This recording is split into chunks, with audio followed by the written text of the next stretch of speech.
Cold Case, an Angelica Dale Mystery by P.K. Armstrong. Chapter 4. Have you ever heard of Stormie Gyles? Sandy asked. Stormie Gyles, I mumbled to myself and then out loud. The name sounds vaguely familiar, but I can't think of the context. That is probably what most people who live in the area say. Over 40 years ago, Stormy Giles was accused of setting a fire that killed 4 people. Of course, you were probably very young then, if you were even born. I'm 33, I admitted. But I remember we studied the case investigation in one of my classes. I'll give you the facts as I know them, shall I? Sandy stated, and took a deep breath. Stormy Giles was dating Derek Sampson, the owner of the Aspen Club in Osgood. They had a very volatile relationship, lots of loud physical arguments and just as loud and physical makeups. Most people described them as harmless, just passionate. According to investigators, Stormy caught Derek flirting with a cute female employee.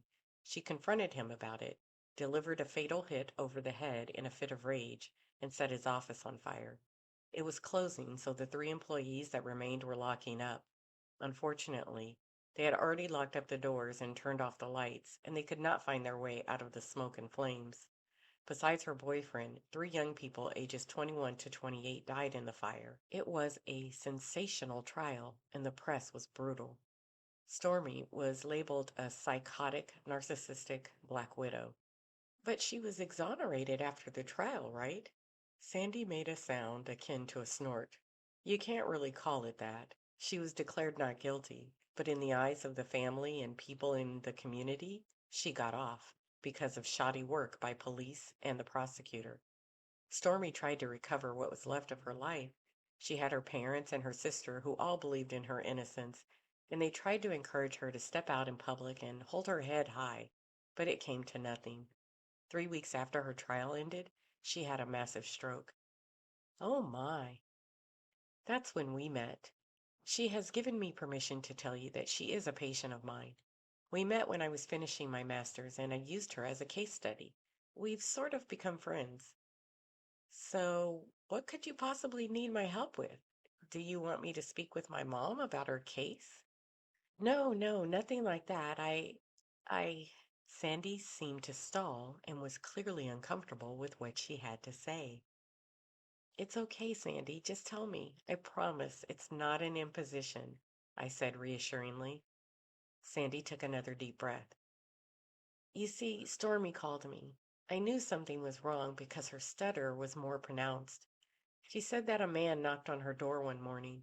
It turns out he was a podcaster, attempting to write a story about the fire and deaths as some sort of anniversary. She sent him on his way, but it's worried her. I could tell Sandy was worried, and imagined if she were in front of me, I would see her worrying away at her bottom lip.